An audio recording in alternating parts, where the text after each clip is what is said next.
अस्सलाम वालेकुम my YouTube family. आज मैं आपके लिए बहुत ही ज़बरदस्त से क्रंची से यमी से और मुंह में घुल जाने वाले सूजी बिस्किट की एक मज़ेदार सी रेसिपी लेकर आई हूँ।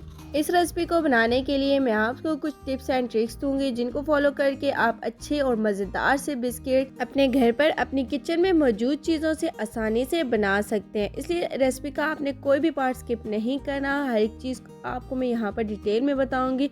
चलिए रेसिपी को बनाना स्टार्ट करते हैं बिना टाइम वेस्ट किए। बिस्मिल्लाहिर्रहमानिर्रहीम। रेसिपी को बनाने के लिए सबसे पहले हमने एक बाउल में ड्राई इंग्रेडिएंट्स ऐड कर लेने, जिसमें मैंने 2 कप सूजी ले लिया है, ठीक है। और सूजी को आपने अच्छी तरह छान के यूज़ करना है। ये देखें कितना कचरा निकला। अब हम दूसरा कप भी ऐड कर लेंगे। एक एक करके आपने इस तरह से छान लेना है। अगर आपके पास छन्नी बड़ी है तो आप जल्दी से छान लेंगे, ठीक है। दोनों कप इकट्ठे भी ऐड कर सकते हैं। ये देखिए कितना ज़्यादा कचरा निकला है। अब हमने घी ऐड कर लेना है। 1/4 टेबल स्पून घी ऐड करेंगे, ठीक है। मतलब 1 कप के 4 हिस्से करेंगे, उसमें से 1 हिस्सा ऐड कर लेंगे। फिर हमने 3/4 कप शुगर ऐड की। 1 कप के 4 हिस्से किए, तीसरा हिस्सा हमने ऐड कर दिया, मतलब 3 हिस्से ऐड के ड्राई इंग्रेडिएंट्स को हम अच्छी तरह मिक्स कर लेंगे। अब हम यहाँ पर ऐड कर लेंगे 1/2 कप गंदम का आटा, ठीक है। अगर आपने आटा नहीं यूज़ करना तो आप सूजी की क्वांटिटी बढ़ा दीजिए। अगर आप आटा यूज़ करना चाहते हैं और सूजी की क्वांटिटी को कम कर सकते हैं। फिर हमने यहाँ पर दूध ऐड कर देना है। दूध आप अपनी क्वांटिटी के हिसाब से ऐड कीजिए। मैंने इस रेसिपी को बनाने के लिए 1 कप दूध लिया था, जिसमें से 1/2 कप लग गया। फिर यहाँ पर ड्राई मिल्क ऐड कर देना है, मतलब कि सूखा दूध, ठीक है। और ये ऑप्शनल है, अगर आपके पास अवेलेबल है तो आप ऐड कीजिए, वरना इसको छोड़ भी सकते हैं। लेकिन ये ऐड करने से बहुत ही क्रंची से बिस्किट्स बनेंगे। अब अच्छे से इनको मिक्स कर लेते हैं। चलिए हैंड विक्स को साइड पे रख देते हैं और हाथों की मदद से इस डो को तैयार कर लेते हैं। हाथों से अच्छे से ये डो तैयार हो जाएगी। इस रेसिपी की सबसे ख़ास बात यह है, ना ही इसमें कोई सोडा यूज़ होता है, ना ही कोई अंडा, ना ही कोई बेकिंग पाउडर। बिना सोडे के, बिना अंडे के, बिना बेकिंग पाउडर के हम अच्छे से बिस्किट अपने घर पर बना सकते हैं। 10 मिनट के लिए डो को रेस्ट दे देते हैं। 10 मिनट के बाद डो को चेक कर लेते हैं।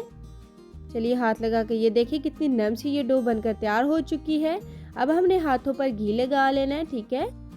बिस्किट बनाने के लिए हम थोड़ा सा मिक्सचर ले लेंगे। इसमें से ये देखें इस तरह गोल सी शेप देंगे और इसको प्रेस करेंगे हल्के हाथों पे, और इस तरह से हमने इसको बिस्किट की शेप दे देनी। आप अपनी मर्ज़ी की भी शेप्स दे सकते हैं। ये देखें अब हमने थोड़ा सा डिज़ाइनिंग कर देनी है। यहाँ पर इस तरह से कोई भी चीज़ ले लें और अपनी मर्ज़ी की डिज़ाइनिंग कर सकते हैं।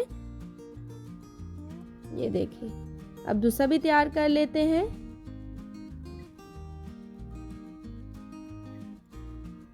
ये देखिए कितने अच्छे से ये भी तैयार हो चुका है। इसको भी हम डिज़ाइन कर देते हैं। चलिए बाकी भी तैयार कर लेते हैं। यहाँ पर ये देखें इनको भी हमने तैयार कर लिया। अब हम इनको फ्राई कर लेते हैं। एक पैन में ऐड कर देते हैं। सबसे पहले मैं ट्राई करने के लिए 2 बिस्किट्स ऐड करूँगी कि वो अच्छे से बनते हैं या नहीं, कहीं टूटेंगे तो नहीं। ये देखिए ये बिल्कुल भी नहीं टूटे। चलिए बाकी भी ऐड कर देते हैं। ये ऐसे बिस्किट्स की रेसिपी है, जब आप इसको अपने घर पर ट्राई करेंगे तो हर कोई आपसे ये ज़रूर पूछे कि आखिर इसको कैसे बनाए, इसकी रेसिपी क्या है। तो तब आपने क्या करना है, आपने मेरे चैनल का बताना है कि मेरे चैनल को सब्सक्राइब करें, लाइक करें एंड शेयर करें, साथ साथ बेल आइकन को ज़रूर प्रेस करें, ताकि मेरी हर आने वाली वीडियो की नोटिफिकेशन आप तक पहुँच सके। ये देखें अब हम इनको पलट देंगे दूसरी साइड से। जब तक ये गोल्डन ब्राउन नहीं हो जाते तो आपने इनको उतारना नहीं है। ये देखें गोल्डन ब्राउन हो चुके। अब हम इनको उतार लेंगे। एक एक करके हमने छन्नी की मदद से उतारना है, ताकि इनका जो एक्स्ट्रा ऑयल है वो रिमूव हो जाए। ये देखिए हमने एक एक करके सब उतार लिए हैं। कितने ज़बरदस्त इनका कलर आया है, इतनी ही ज़बरदस्त इनकी खुशबू भी आ रही है। चलिए हमने ये देखे सब बना लिया और हमने इनको एक प्लेट में सर्व करने के लिए ऐड कर दिया है। बहुत ही ज़बरदस्त से ये बनकर तैयार हुए हैं, तो इसलिए आपने इस रेसिपी को ज़रूर फॉलो करना है। अगर आपको भी इस रेसिपी को ट्राई करना है और आपको इंग्रेडिएंट्स ज़्यादा ऐड करने हैं तो आप इस रेसिपी के इंग्रेडिएंट्स को कम ज़्यादा कर सकते हैं। ये आपकी अपनी चॉइस पर है कि आप कितने बिस्किट्स बनाएं। तो ये आप यहाँ पर देख सकते हैं 2 कप सूजी से हम इतने ज़्यादा बिस्किट बना सकते हैं। तो इंजॉय करें इन बिस्किट्स को, बहुत ही सॉफ्ट और क्रंची से ये बनकर तैयार हुए हैं। तो आप इस बिस्किट्स की रेसिपी को बनाएंगे तो एक बात का ज़रूर ध्यान रखिएगा कि मिक्सचर जो है वो गाढ़ा होना चाहिए, ढीला नहीं होना चाहिए, वरना आपकी रेसिपी ख़राब हो जाएगी। चलिए मिलते हैं एक नई वीडियो में एक नई रेसिपी के साथ। मुझे अपनी दुआओं में ज़रूर याद रखिए। तब तक के लिए अल्लाह हाफिज़।